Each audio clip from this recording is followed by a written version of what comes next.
Welcome to A9 TV news bulletin. ముందుగా headlines చూద్దాం.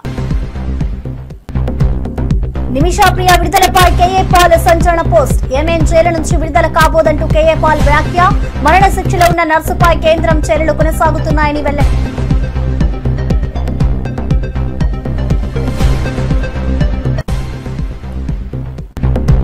హరిహర వీరమల్లుపై కారుమూరి సునీల్ సంచలన వ్యాఖ్యలు. ప్రభుత్వం వచ్చింది, కావాల్సిన రేట్లు పెట్టుకుంటున్నామని గొప్పగా సాధించుంటూ చెప్తున్నారని వ్యాఖ్యలు. సినిమాల సంగతి సరే, మరి రైతుల పరిస్థితి ఏంటని ప్రశ్నించిన కారుమూరి.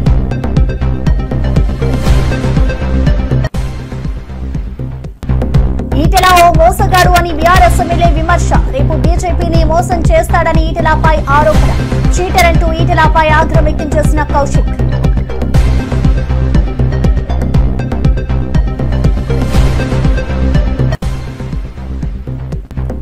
ఎస్పీ రోహిత్ కుమార్ చౌదరిపై రెచ్చిపోయిన జెసి ప్రభాకర్ రెడ్డి. ఎస్పీ రోహిత్ ఓ అవినీతి అధికారి, నీపై ఫిర్యాదు చేస్తా, కేసు పెడతానని వెల్లడి. నేను నా కుటుంబ సభ్యులు నీకు వ్యతిరేకంగా పిఎస్ వద్ద ధర్నా చేస్తామని వ్యాఖ్య.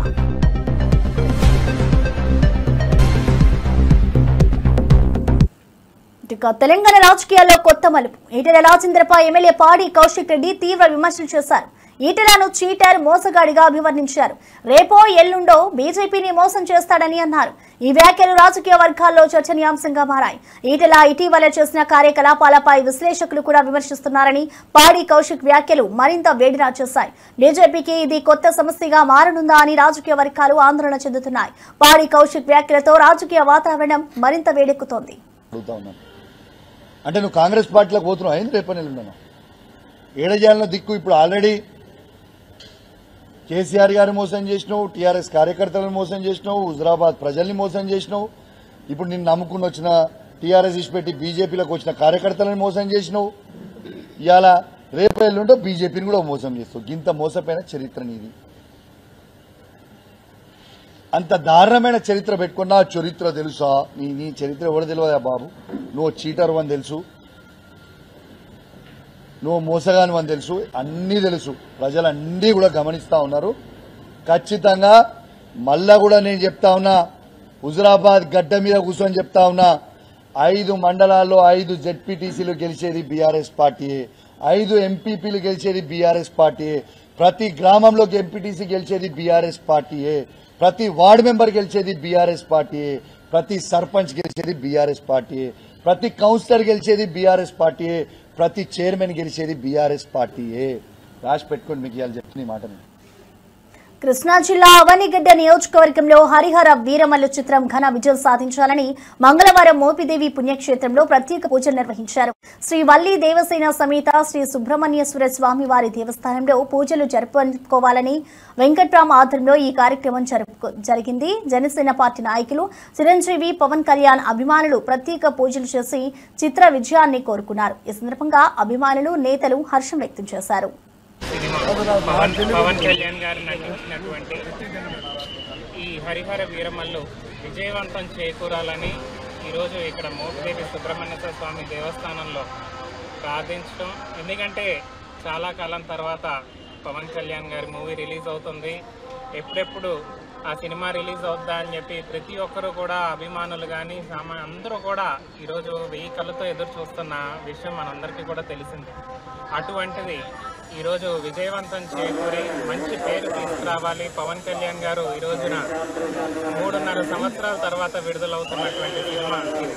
ఎందుకంటే ఆయన మనందరికీ కూడా తెలుసు, రాజకీయంలో ఈరోజు ప్రజల కోసం, నిరంతరం ప్రజల కోసం పోరాటం చేస్తూ ఈరోజు అనేక విషయాలుగా వాళ్ళు ముందుకెళ్తున్నటువంటి వ్యక్తి. ఈ రోజున మళ్ళీ మంచి విజయం చేకూర్చాలని, భగవంతుడి యొక్క ఆశీస్సులు దీనికి ఉండాలని చెప్పి ఈ రోజున ఇక్కడ ప్రార్థించడం జరిగింది. అదేవిధంగా రేపు సాయంకాలం చిరంజీవి, పవన్ కళ్యాణ్ గారి తిరుమల శ్రీ వెంకటేశ్వర స్వామి వారి దర్శనం కోసం తెలంగాణ ఎమ్మెల్యేలు గడ్డం వినోద్, ధన్పాల్ సూర్యనారాయణ తిరుమలకు వచ్చారు. వీరు స్వామివారి పేరిట ప్రత్యేక పూజ నిర్వహించి భక్తుతో నిండిన కార్యక్రమంలో పాల్గొన్నారు. ఆలయ ప్రాంగణంలో అధికారి బృందం వీరికి ఆత్మీయ స్వాగతం పలికింది. తెలంగాణ ఎమ్మెల్యేలు స్వామివారి దర్శనంతో పాకిత్యాన్ని పొందగా భక్తులు కూడా ఆనందం వ్యక్తం చేశారు. దర్శన అనంతరం ఎమ్మెల్యేలు స్వామివారి ఆశీస్సులతో రాష్ట్రానికి శ్రేయస్సు కలగాలని కోరుకున్నారు.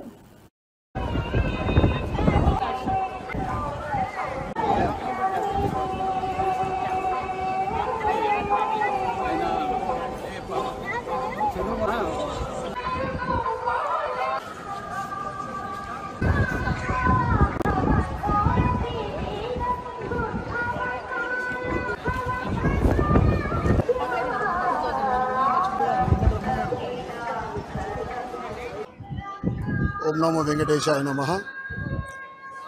ఆ ఏడుకొండల వాడి ఆశీర్వాదంతో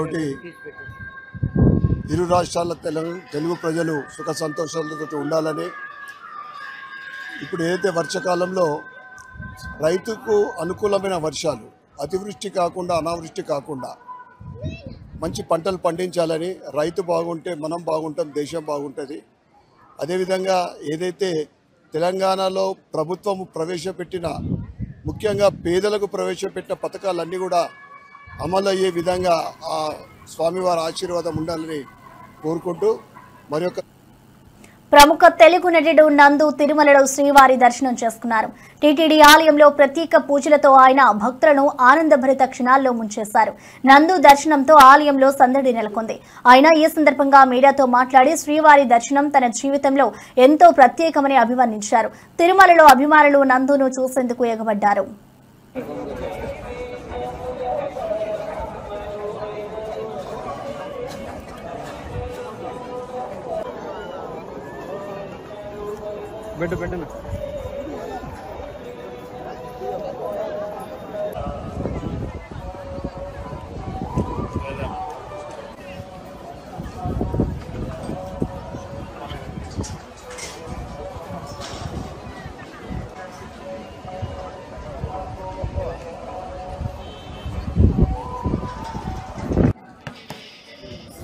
అందరికీ నమస్కారం.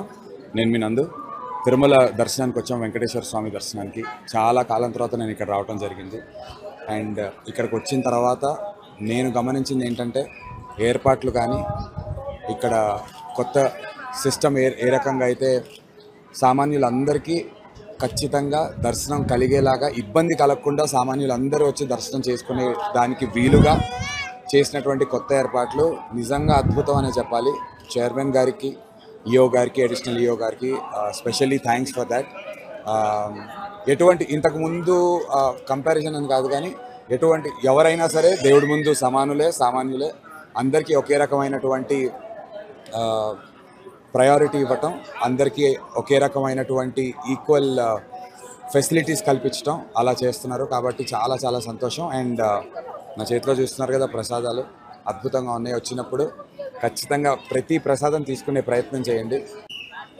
దండోరా అనే ఒక సినిమా చేస్తున్నాను, అనౌన్స్ చేశారు. నేను మన శివాజీ గారు, నా ఫాదర్ క్యారెక్టర్ చేస్తున్నాను శివాజీ గారు, ఆ సినిమా చేస్తున్నాను. తర్వాత నేనే ప్రొడ్యూస్ చేసినటువంటి ఒక సినిమా ఒక పెద్ద బ్యానర్లో రిలీజ్ అవబోతుంది. వాళ్ళు అనౌన్స్ చేస్తారు. అంబేద్కర్ కోనసీమ జిల్లా అమలాపురం రూరల్ మండలం జనిపల్లిలో నల్ల త్రాచుపాము కలకలం సృష్టించింది. ఈ భారీ పాము కోళ్ల పెట్టలోకి దూరి 4 కోళ్లను మింగేసింది. సమాచారం అందుకున్న స్నేక్ క్యాచర్ గణేష్ వర్మ వేగంగా అక్కడికి చేరుకుని పామును డబ్బాలో బంధించాడు. పాము మింగిన కోళ్లను కక్కించడంతో స్థానికులు ఊపిరి పీల్చుకున్నారు. పామును సురక్షిత ప్రాంతంలో విడిచిపెట్టడం జరిగింది. బాల్యోగి స్టేడియం వెనకాల జనపల్లి గ్రామం మారిచెట్టి నాగభూషణం గారి ఇంటికి పాము వచ్చిందని సమాచారం వచ్చిందండి. సమాచారం మేరకు నేను అక్కడికి వెళ్ళానండి. వెళ్ళటంతో ఒక పాము వచ్చి ఒక బాత్రూంలో 4 కోళ్లు మేపుతున్నారండి. కోళ్లు అందులో పెంచడంతో పాము లోపలికి వెళ్ళటం చూసి ఆ ఇంటికి అలా ఆవిడ వెంటనే తలుపేసేయటం జరిగింది. తలుపేసిన వెంటనే ఈ పాము వచ్చి 4 కోళ్ళని కూడా 4 కోడి పిల్లలండి, అయ్యి కోడి పిల్లలను కూడా మింగేయటం జరిగింది. మింగేసి ఆ పాము డోర్ వేసేయటం వల్ల ఎటు రాలేక, అంటే చిన్న బెజ్జం ఉందండి, ఆ కోళ్ళు మింగటం వల్ల ఆ బెజ్జంలో దూరపోవటం వల్ల ఆ కోళ్ళని వెంటనే అక్కడ కక్కేసిందండి. కక్కేసి వెంటనే నేను సమాచారం మీదకి వెళ్ళి తలుపు తీసి చూసిలోకి ఈ 4 కోళ్ళని చంపేసి కక్కేసి వదిలేసిందండి. వెంటనే ఆ పావును పట్టుకుని సురక్షితమైన ప్రాంతంలో విడిచిపెట్టామండి. అలాగే ఈ వర్షాలకి వరదలకి కూడా పాములన్నీ కూడా ఈ మెరక ప్రాంతాలకి అలాగే ఇళ్లలోకి ఎక్కువ వచ్చేస్తూ ఉంటాయి. ఈ పాములన్నీ కూడా ఈ నెల అంతా కూడా చిన్న చిన్న పిల్లలు ఎక్కువ ఉంటాయండి. పిల్లలు అలాగే పచ్చగడ్డల్లోకి అలాగే ఇళ్లలోకి దొడ్లలో కూడా ఎక్కువ వచ్చేస్తూ ఉంటాయి. పిల్లలు అందరూ కూడా పాముల పట్ల చాలా అప్రమత్తంగా ఉండాలి. అలాగే ఇంటి చుట్టూ శుభ్రం చేసుకుని ఇంటి చుట్టూ బీచింగ్ అయ్యి కొట్టుకుంటే ఈ పాముల బెదరు ఉండదండి. దయచేసి ప్రజలందరూ కూడా ఈ పాముల పట్ల అప్రమత్తంగా ఉండండి. అండి, నా పేరు స్నేక్ క్యాచర్ వర్మ అండి. అలాగే బాల్యోగి స్టేడియం వెనకాల జనపల్లి గ్రామం మారిచెట్టి జెసి ప్రభాకర్ రెడ్డి ఏఎస్పీ రోహిత్ కుమార్ చౌదరిని తీవ్రంగా విమర్శించారు. అవినీతి అధికారి అంటే ఆరోపణలు చేసిన జెసి రోహిత్ పై ఫిర్యాదు చేసి కేసు పెడతారని పేర్కొన్నారు. తమ కుటుంబ సభ్యులతో కలిసి పోలీస్ స్టేషన్ వద్ద ధర్నా చేస్తామని హెచ్చరించారు. రోహిత్ తో తాడో పేడో తేల్చుకుంటారని, వచ్చే బుధవారం నాడు ఈ విషయంలో సమాధానాన్ని పొందుతారని అన్నారు. ఈ వ్యాఖ్యలు రాజకీయ వర్గాల్లో చర్చనీయాంశంగా మారాయి. మర్యాదగా మాట్లాడతాను. ఇంకా నీకు 73 సంవత్సరాల్లో అన్ని చూసిన తొత్తు కాదు, కేసులు పెడతావా? పెట్టు. 133 మళ్ళీ ఒక 10, 143 లేదా 153. పొద్దున్నే నీ దగ్గర కూర్చుంటాను. నాకు జవాబు చెప్పాలి. నాకు జరిగిన అన్యాయం 5 ఏళ్ళ అన్యాయం నువ్వు చెప్పాలా? ఓహో, ఏమనుకుంటున్నావు? మర్యాదగా బతికినా మర్యాదనే సస్తా. చూద్దాం. బుధవారం నువ్వు రావాలా? నీ పోలీసులు పెట్టి నువ్వు చేయాలా? ఎంత ముట్టింది కాంట్రాక్టర్ దగ్గర నుంచే. ఏమనుకుంటాను? నాకెవరి భయం లేదు. నేను ఫైట్ చేస్తాను. No problem, no politics. I will fight. ఏమనుకుంటాను? ఏం కేసు పెడుతున్నావా? నీకు మీద కూడా కేసు పెడతా. నీ వల్లనే మొన్న గలాట్ అయింది. నువ్వు ప్రామిస్ చేసిపోయినా మా వాళ్ళకి 18వ తేదీ మేము గవర్నమెంట్ ఇది ఉంటే కూడా మర్యాద పెట్టాలా పోలీసు వాళ్ళకు, మేము మంచిదని చెప్పి మేము విత్డ్రా అయినాము. ఏం చెప్పినావు? నువ్వు కదా చెప్పినదే. నేను ఇంకోటి చెప్తాను పోలీసుకి. సార్, మా బాధలు మాకున్నాయి సార్, మా బాధలు మాకున్నాయి. మరి ఆ 5 ఏళ్ళు ఎవరు మాకు చేయలేదు. ఇప్పుడే మేమేం చెప్పలేదు. ఆయన అవసరం చేయడండి నాకు ఉన్నాయి కదా సార్. 22 పెట్టా కదా సార్ మీకు. ఆ ముందు మేము పోరాడినాం. ఏమవుతుంది పాపం? మీరు మమ్మల్ని కొట్టుకోవద్దు అనేది మీకు ఉంది. Law and order problem. నేను ఆయన కొట్టుకుంటే ఏమవుతుంది? ప్రజలు నష్టపోతారు. అంతేగాని పొద్దున అవసరం మమ్మల్ని చేసినప్పుడు ఎవరు జవాబు చెప్పలేదే. ఏఎస్పీ పొద్దునే వస్తాడా? నాకు అడిగిన అన్యాయానికి నువ్వేం చెప్తావు చెప్పు. పొద్దున నువ్వు లా అంటాడు, మాకు తెలియదు. లా అంటాడురా. ఏమనుకుంటాను? పొద్దున నేను, నా భార్య, నా కోడలు నీ ఆఫీస్ ముందర కూర్చుంటా. మాకు జరిగిన అన్యాయం నువ్వు చేయి. ఏమనుకుంటాను? ఆ చైతన్య వేలు ట్రైనింగ్లో ఇప్పుడు పల్లె చూసుకున్నాడు. నువ్వు ఇప్పుడు నుంచి మొదలు పెట్టావు. నిన్న కొట్టావు. మా వరకు నిండి అవుతావు. ఏం నువ్వు రేపు ఎస్పీ అయితే ఏం చేయలేవు, ఎస్పీ అయినా ఏం చేయలేవు, డిఐజీ అయినా ఏం చేయలేవు. రోజుకు పోలీసులు ఎందుకు ఇప్పుడు జైల్లో ఉన్నారు? మీలాంటి వాళ్ళు ఉంటే ఇప్పుడు జైల్లో ఉన్నారు. చెప్తాను. పొద్దునే వస్తున్నా. పొద్దునే 9:30 వచ్చి కూర్చుంటా. నేను నా భార్య బుక్కులు తీసుకొని అన్నీ తీసుకొని 133 కేసు కూడా జవాబు చెప్పా. అతి పడతావు అదో ఏం చేస్తావు? పో కంప్లైంట్ చేయి. నీకు పవర్ ఉంది. సరే నేను కంప్లైంట్ చేస్తా నీ మీద. నువ్వు కదా మాకు చెప్పినది మళ్ళీ కేసులు పెట్టావా? మేము ఎప్పుడు బయటకు వచ్చినాం? అడగండి. మీ సీఏ గారు ఉన్నారు, మీ కెమెరాలు ఉన్నాయి, అన్నీ ఉన్నాయి. దొంగ గారు నువ్వే పిలిపించినావు. నీకు అన్నీ తెలుసు. ఏమనుకుంటాను? ఏం నువ్వు వేసి అయితే ఇస్తాం, డ్రెస్కు మర్యాద ఇస్తాం. అదే నీ ఇష్టం. బుధవారం రెడీ. నువ్వు పోలీసు వాళ్ళని పెట్టి కట్టేసి చూస్తా. Yes, with all the GOs will come. We can fight. Harihara Veeramallu చిత్రంపై కారుమూరి సునీల్ తీవ్ర వ్యాఖ్యలు చేశారు. ప్రభుత్వంపై విమర్శిస్తూ కావాల్సిన రేట్లు పెట్టుకుంటున్నారని ఆరోపించారు. సునీల్ మాట్లాడుతూ సినిమాల సంగతి సరే, కానీ రైతుల పరిస్థితి ఏమిటని ప్రశ్నించారు. మీ సినిమా టికెట్లు అమ్ముకుంటే ఎవరి కడుపు నిండుతుందంటూ తీవ్ర వ్యాఖ్యలు చేశారు. ఈ వ్యాఖ్యలు సినీ పరిశ్రమలో చర్చనీయాంశంగా మారాయి. Harihara Veeramallu cinema audio function లో ఆయన మాట్లాడుతున్నారు. మన ప్రభుత్వం వచ్చింది, మనకు కావాల్సిన రేట్ పెట్టుకుంటున్నాము అని చెప్పి ఏదో పెద్ద గొప్పగా ఏదో ఒక సాధించినట్టుగా చేస్తున్నారు. కానీ మన రాష్ట్ర రైతుల సంగతి ఏంటి? మరి ఈ మండలంలో, ఈ నియోజకవర్గంలో మరి కోకో రైతులు నష్టపోతున్నారు గిట్టుబాటు ధర లేక. మరి అలానే ఆయిల్ పామ్ రైతులు ఇబ్బందులు పడుతున్నారు, టొబాకో రైతులు ఇబ్బంది పడుతున్నారు. మరి ప్రతి ఒక్క రైతులు ఇబ్బంది పడుతున్నారు. ఎక్కడ రైతు బంధు అన్నారు. ఎక్కడ రైతు బంధు? ఎక్కడ? రైతుల్ని ముంచేసి రైతులకు కావాల్సింది చేయకుండా మీ సినిమా టికెట్లు గొప్ప. ఎవరు కడుపు నిండుతుంది? మీ సినిమా టికెట్లు అమ్ముకుంటే మీ కడుపు నిండుతుంది. మరి రైతుల కడుపు ఎవరు నింపుతారు? కాబట్టి మీరంతా కూడా రైతులకు చేయండి, సామాన్య ప్రజల కోసం మీరు చేయండి. కానీ కేవలం పెద్ద పెద్ద కంపెనీల కోసము లేకపోతే సినిమా వాళ్ళ కోసము ఈ ప్రభుత్వం రాలేదు. సామాన్య ప్రజలు బాగోగుల కోసం ఈ ప్రభుత్వం పనిచేయాలని చెప్పి వైఎస్ఆర్ కాంగ్రెస్ పార్టీ తరఫున డిమాండ్ చేస్తారు. పవన్ కళ్యాణ్ గారు నిన్న సినిమా పేరు హరిహర వీరమల్లు. జగిత్యాల జిల్లా బీర్పూర్ మండలంలో వృద్ధ దంపతులు చంద్రయ్య లక్ష్మీబాయి దారుణ పరిస్థితిలో ఉన్నారు. సతీష్ అనే మనవడు వారి ఇంటిని తన పేరు మీద రిజిస్ట్రేషన్ చేయించాలని వేధిస్తున్నాడు. రిజిస్ట్రేషన్ చేయకపోతే ఇంటి నుంచి గెంటిస్తానని బెదిరించాడు. దిక్కుతోచని స్థితిలో ఉన్న వృద్ధులను కుమార్తె మంజుల తన ఇంటికి తీసుకెళ్లింది. దీంతో సతీష్ అత్త మంజుల ఇంటిపై దాడి చేశాడు. ఈ పరిణామాలతో దంపతులు స్థానిక పోలీసులకు ఫిర్యాదు చేశారు. బీజేపీ రాష్ట్ర అధ్యక్షులు రామచంద్రరావు గారి వైఖరి బీసీలకు వ్యతిరేకంగా కనిపిస్తున్నది. తెలంగాణ బీజేపీ అధ్యక్షుడు రామచంద్రరావు బీసీలపై వ్యతిరేక వైఖరి చూపుతున్నారని ప్రభుత్వ విప్ ఆది శ్రీనివాస్ ఆరోపించారు. బీసీ రిజర్వేషన్ అంశంలో సీఎం రేవంత్ రెడ్డి చిత్తశుద్ధిని ప్రశ్నించే హక్కు బీజేపీకి లేదన్నారు. మైనారిటీ రిజర్వేషన్ల ద్వారా బీసీలకు అన్యాయం చేయడానికి బీజేపీ ప్రయత్నిస్తుందని విమర్శించారు. బీసీ రిజర్వేషన్ల విషయంలో ప్రధాని మోదీని రామచంద్రరావు నిలదీయాలని డిమాండ్ చేశారు. ఈటెల ధర్మపురి అరవింద్ ఎందుకు స్పందించట్లేదని ప్రశ్నించారు. బీసీలకు 42% రిజర్వేషన్ల కోసం కులగణన చేసి చట్టం చేసి గవర్నర్కు పంపారు. 9వ షెడ్యూల్లో చేర్పించాల్సిన బాధ్యత కేంద్రానిదేనని ఆది శ్రీనివాస్ పేర్కొన్నారు. బీసీలకు రిజర్వేషన్ రావద్దని కోరుకుంటున్నట్టుగా ఆయన వైఖరి కనిపిస్తా ఉంది. తెలంగాణ రాష్ట్రంలో మాట్లాడుతున్నప్పుడు బీసీల రిజర్వేషన్ ఆహ్వానిస్తున్నామని చెబుతూనే ఢిల్లీకి వెళ్లగానే బీసీల వ్యతిరేకిగా మారుతూ ఈరోజు మా చిత్తశుద్ధి గురించి మాట్లాడుతున్నాడు. మా చిత్తశుద్ధిని మీరు శంకించవలసిన అవసరం లేదు. మా గౌరవ ముఖ్యమంత్రి రేవంత్ రెడ్డి గారి ఆలోచన విధానాన్ని మీరు తప్పుపట్టవలసిన అవసరం లేదు. రాజకీయ కోణంలో చూస్తూ ముస్లిం రిజర్వేషన్ అడ్డు పెట్టుకుని బీసీలకు అన్యాయం చేయాలని చూస్తుంది భారతీయ జనతా పార్టీ.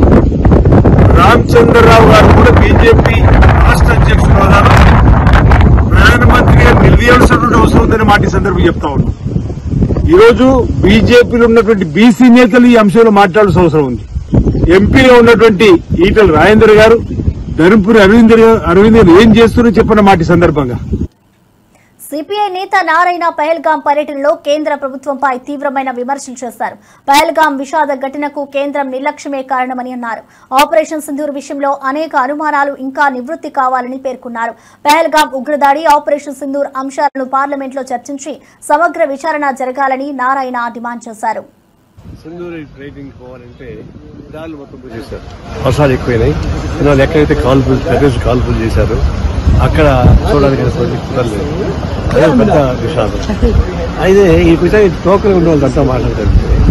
ఆ పహల్గాంలో జరిగినటువంటి ఘటన, ఆ సింధూరి పార్క్ ఘటన చూసినప్పుడు తగినంత శ్రద్ధ కేంద్ర ప్రభుత్వం చూసుకోలేదు. దాదాపు 60-70 లక్షల మంది జనాభాకు 7 లక్షల మంది ఆర్మీ మొత్తం ఆడబెట్టా ఉంది.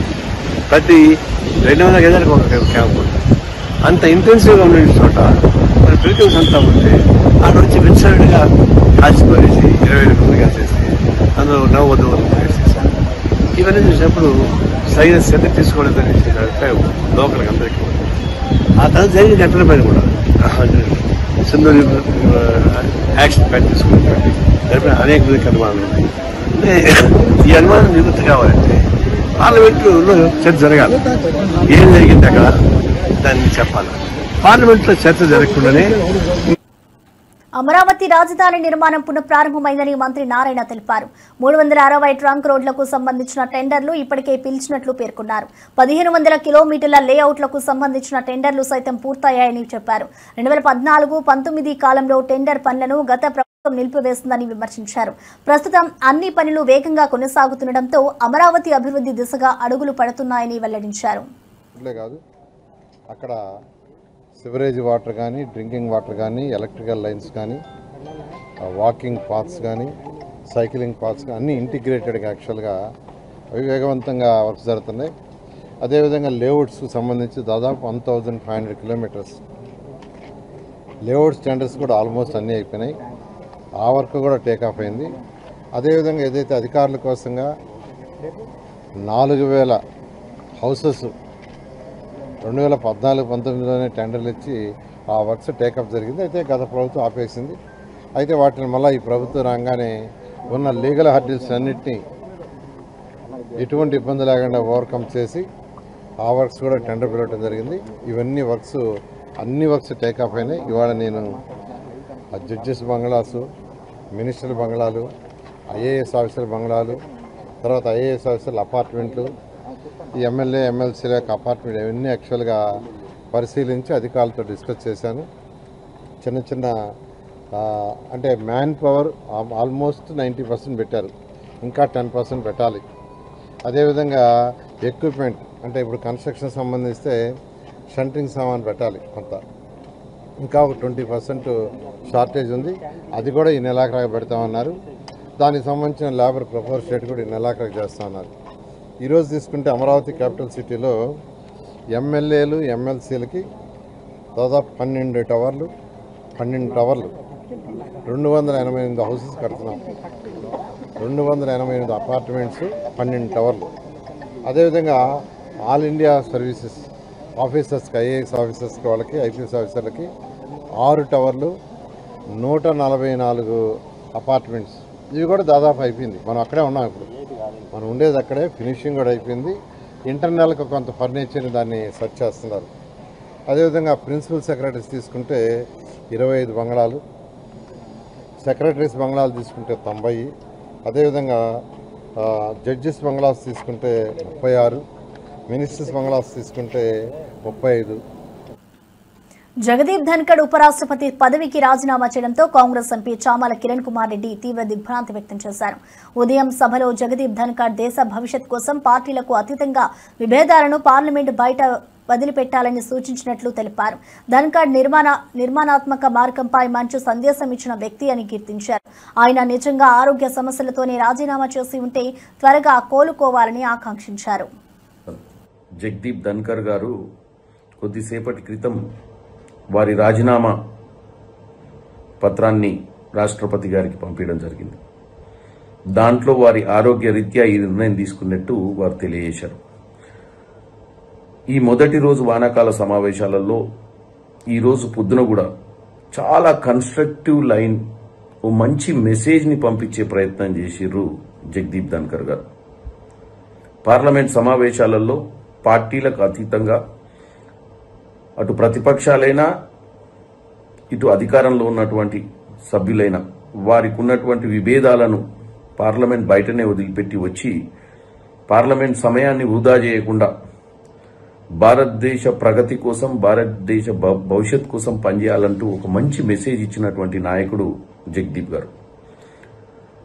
ఆశ్చర్యకరమైన విషయం ఏంటంటే ఈరోజు సాయంత్రం వారు రాజీనామా పంపించడం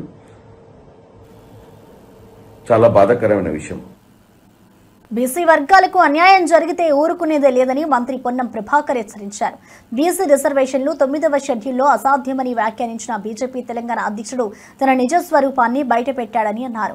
బీసీలకు 42% రిజర్వేషన్లు సాధ్యమేనని, తమిళనాడులో ఇది జరిగినట్లు ఉదాహరణ ఇచ్చారు. తెలంగాణకు చెందిన బీజేపీ ఎంపీలు రాజీనామా చేసి రిజర్వేషన్లు ఎందుకు అమలు కావో చూస్తామని డిమాండ్ చేశారు. రాష్ట్రాలకు ప్రామాణికమైన డేటా ఉంటే నిర్ణయం తీసుకోవచ్చని తెలిపారు. తెలంగాణ నుంచి ప్రాతినిధ్యం వహిస్తున్నటువంటి బీజేపీ ఎంపీలంతా రాజీనామా చేయండి, ఎందుకు రాదో చూస్తాం, లేదా దీన్ని సాధించి పెట్టండి. ఈరోజు సుప్రీంకోర్టులో ఇందిరా సహాని కేసులో చాలా స్పష్టంగా చెప్పినారు. రాష్ట్రాల్లో ఒకవేళ ప్రామాణికమైన సమాచారం ఉంటే, ఎంపైరికల్ డాటా ఉంటే తప్పకుండా రాష్ట్రాలు నిర్ణయం తీసుకోవచ్చని చెప్పినాయి. అందుకే రాష్ట్రం సర్వే చేసి శాసనసభ ఆమోదము, కేబినెట్ ఆమోదము, గవర్నర్ ఆమోదంతో ఢిల్లీలో ఉంది. ఇది కేంద్ర ప్రభుత్వం తీసుకోవాల్సిన నిర్ణయము.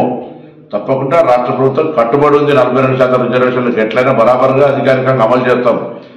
ఆనాడు మండల్ కమిషన్ చేస్తే కమండల్ అన్నది మీరే. ఇవాళ మళ్ళీ మీ యొక్క వక్ర బుద్ధిని ఈరోజు మళ్ళీ బీసీలపై కుట్రలు చూపెడతా ఉన్నారు. దీన్ని తెలంగాణలో ఉన్నటువంటి అన్ని బీసీ వర్గాలు, కుల సంఘాలు బీజేపీ నిజ స్వరూపాన్ని గమనించి 42% రిజర్వేషన్లు ఇచ్చే ప్రక్రియలో ఆ రిజర్వేషన్లు అమలు అయ్యే విధంగా కాపాడుకునే ప్రయత్నంలో మరి ముందుండాలని సందర్భంగా కోరుతూ కేంద్రం బీజేపీ జనసేన ఎమ్మెల్యే బొలిశెట్టి శ్రీనివాస్ చేసిన వివాదాస్పద వ్యాఖ్యలు ఇప్పుడు రాజకీయ వర్గాల్లో సంచలనంగా మారాయి. ఆయన రోజా గురించి జగన్ పై చేసిన విమర్శలు ప్రజల్లో ఆసక్తి రేకెత్తిస్తున్నాయి. మనమేమీ మాట్లాడకపోతే ఈ రప్ప గాళ్లు రోడ్డెక్కి మాట్లాడుతుంటారు అంటూ ఆయన చేసిన వ్యాఖ్యలు ఈ వివాదాన్ని మరింత హాట్ టాపిక్ గా మార్చాయి. రోడ్లెక్కి మాట్లాడుతూ ఉంటే మనమంతా ఎక్కడున్నామో అర్థం అవుతలే. నాకు ఇవాళ రోజా మాట్లాడుతూ ఉంది, ఎమ్మెల్యే నా కొడుకులంట. అది ఆడదో మగదో ఎవరికి తెలియదు. అది మాట్లాడుతుంటే ఎమ్మెల్యే నా కొడుకులంటే జగన్ కూడా దాని కొడుకేనా అని అడుగుతూ ఉన్నాను నేను. మరి ఎమ్మెల్యే అంటే ఆయన కూడా ఎమ్మెల్యే కదా, చంద్రబాబు నాయుడు గారు కూడా ఎమ్మెల్యే కదా. ఆయన వయసు ఎంత, వీళ్ళ వయసు ఎంత, నా వయసు ఎంత, రోజా వయసు ఎంత? ఇలాంటి దురదృష్టకరమైన బూతులు కొంతమంది కాపుల్ని ఉసుగొల్పి వాళ్ళతోనే స్టేట్మెంట్లు. అంబటి రాంబాబు, పేరు నాని, పనికిమాల వాళ్ళంతా వచ్చి దబ్బుంటే అరెస్ట్ చేసుకోమన్నారు. వీళ్ళు ఒకటే వంక.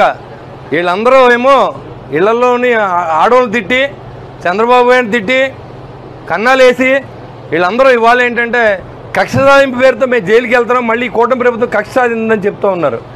వేల కోట్ల రూపాయలు కుంభకోణాలు ఉన్నాయి వీళ్ళు ఒకటి వెనకాల. ఇవాళ మిథున్ రెడ్డిని అరెస్ట్ చేశారు. రాబోయే రోజు జగన్మోహన్ రెడ్డిని కూడా అరెస్ట్ చేస్తారు. దాంట్లో ఎలాంటి ఆశ ఇది లేదు. ఎందుకంటే గజ దొంగ అతను. వీళ్ళందరూ మామూలు దొంగలు, గజ దొంగ. లిక్కర్లో మొత్తం దోచుకున్నాడు, గనులన్నీ దోచుకున్నారు, ఇసుకంతా దోచుకున్నారు. అడవి నుంచి వచ్చిన డబ్బు కూడా అమ్ముకున్నటువంటి ప్రభుత్వం ఇవాళ మళ్ళీ సంవత్సరం అయిపోయిన తర్వాత ఇక్కడ శాసనసభ్యుడు మళ్ళీ రోడ్డెక్కి అంతా మర్చిపోయారు. మనం ఇంటింటికి ఒక ఖాతా పెట్టి డబ్బు లాక్కున్నటువంటి లూటీ చేసిన వ్యక్తి అయినటువంటి కొట్టు సత్యనారాయణ కూడా ఇవాళ మాట్లాడుతూ ఉన్నాడు. ఇంతకంటే దురదృష్టం ఇంకోటి ఏముండదు. సంవత్సర కాలంలో ఎవరు మర్చిపోరు. ఇవాళ బాధితులు సంఘంగా కొట్టు యెమెన్లోని సనా జైల్లో ఉన్న భారతీయ నర్సు నిమిషా ప్రియ విడుదలకు రంగం సిద్ధమైంది. నిమిషా ప్రియ మరణ శిక్ష రద్దు చేయించిన ఘన విజయం సాధించడంలో కీలక పాత్ర పోషించిన నాయకులందరికీ కేఏ పాల్ కృతజ్ఞతలు తెలిపారు. నిమిషా ప్రియ విడుదల భారతీయులకు విశేష సంతోషం కలిగించింది. ఈ సందర్భంగా కేఏ పాల్ నిమిషా ప్రియను బయటకు తీసుకురావడం ఎంతో సంతోషకరమని, ఈ విజయానికి సహకరించిన అందరికీ రుణపడి ఉన్నామని తెలిపారు.